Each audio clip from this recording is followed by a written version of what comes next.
बिस्मिल्लाहिर्रहमानिर्रहीम। दोस्तों अस्सलाम वालेकुम। डॉक्टर साजिद केसरानी आपकी खिदमत में हाजिर हूँ। आज का मेरा जो टॉपिक है वो है H I V human immunodeficiency virus.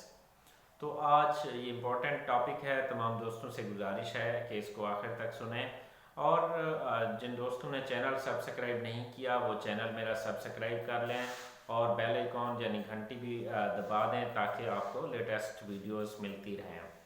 तो दोस्तों HIV human immunodeficiency virus जो है ये किसी इंसान के अंदर अगर पॉजिटिव आ जाए, कुछ चला जाए, तो फिर वो HIV पॉजिटिव कहलाता है। अच्छा, इसमें ये है कि अगर खुदा न खास्ता कोई HIV पॉजिटिव है तो इट डजेंट मीन कि जी वो अभी से ही वो बीमार होना शुरू हो गया है। या अब HIV पॉजिटिव से फिर जो बीमारी है एड्स की, एक्यूट जो एक्वायर्ड इम्यूनो डेफिशिएंसी सिंड्रोम जो है, उसके डेवलप होने में काफ़ी इसको टाइम लगता है। आजकल जो है जो रेट्रोवायरल जो है एंटी जो HIV ड्रग्स हैं वो भी आप दें, उससे भी जो वायरल लोड है वो सप्रेस हो जाता है। तो वैसे भी इसको it may take 10 to 20 years, even more than this, कि जी HIV पॉजिटिव से एड्स के मरीज़ बनने में 10-20 साल का अर्सा लग जाता है। ऐसे नहीं है कि अगर आप पॉजिटिव आ गए हैं तो फिर आपको जो है वो अभी से आप फ़ौरन आपका जो मर्ज़ है वो एड्स में कन्वर्ट नहीं होगा, बल्कि आहिस्ता आहिस्ता जो है वो आपको वायरस जो है वो रेप्लिकेट करेगा। तो ऐसे जल्दी जो है ना वो कुछ नहीं होता। तो ये एक मिसकंसेप्ट है जो कि मैंने कहा आज क्लियर कर दूं। अब HIV जो पॉजिटिव केसेस हैं या उसमें क्या काजेज़ क्या हैं, इसकी क्या वजूहात हैं, HIV जो है फैलने की क्या वजूहात हैं, क्यों एक आदमी जो है HIV से इन्फेक्ट होता है। तो दोस्तों इसमें HIV जो वायरस है वो इन्फेक्टेड ब्लड से आ सकता है।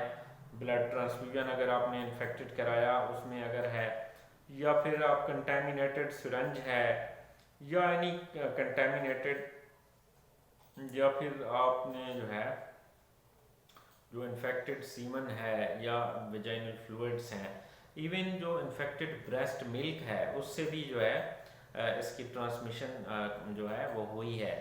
तो बहुत से लोग जो हैं ये वायरस हासिल करते हैं by having unprotected sex with someone who is having HIV positive है अगर कोई, तो उसमें अगर आप you are going to do sex with someone, तो उसमें भी आपको जो HIV है वो उसके मुंतकिल होने का ख़तरा होता है।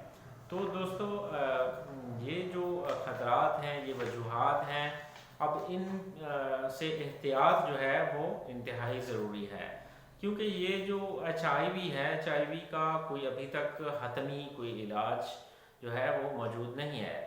अब इसका जो कोई इसकी वैक्सीन भी मौजूद नहीं है।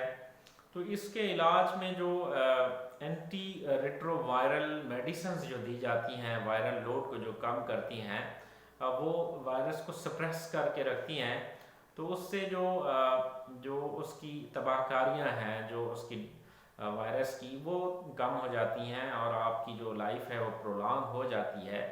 लेकिन ये है कि 100% 100% जो उसकी वायरस ख़त्म जो है वो नहीं हो सकता। तो इसमें प्रिवेंशन जो है, प्रिवेंशन यानी उससे ऐसी जो मेजर्स लिए जाएं जिससे आपको ये वायरस मुंतकिल ना हो।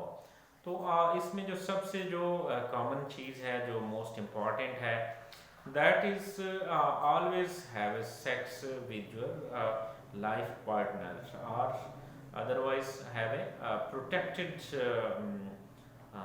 सेक्स। तो ये इम्पॉर्टेंट है, दैट इज़ वेरी इम्पॉर्टेंट।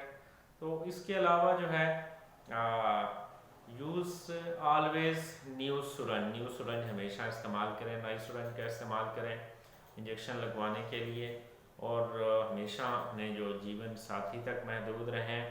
उसके अलावा ब्लड ट्रांसफ्यूजन अगर कराना है तो उसमें भी आप जो है HIV से फ्री जो है वो ब्लड आप लगवाएं।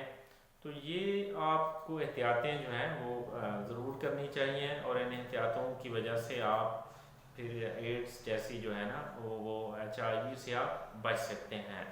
तो आप तमाम दोस्तों से गुजारिश है कि मेरा चैनल सब्सक्राइब कर लें और बेल आइकॉन प्रेस कर लें। शुक्रिया, थैंक यू वेरी मच।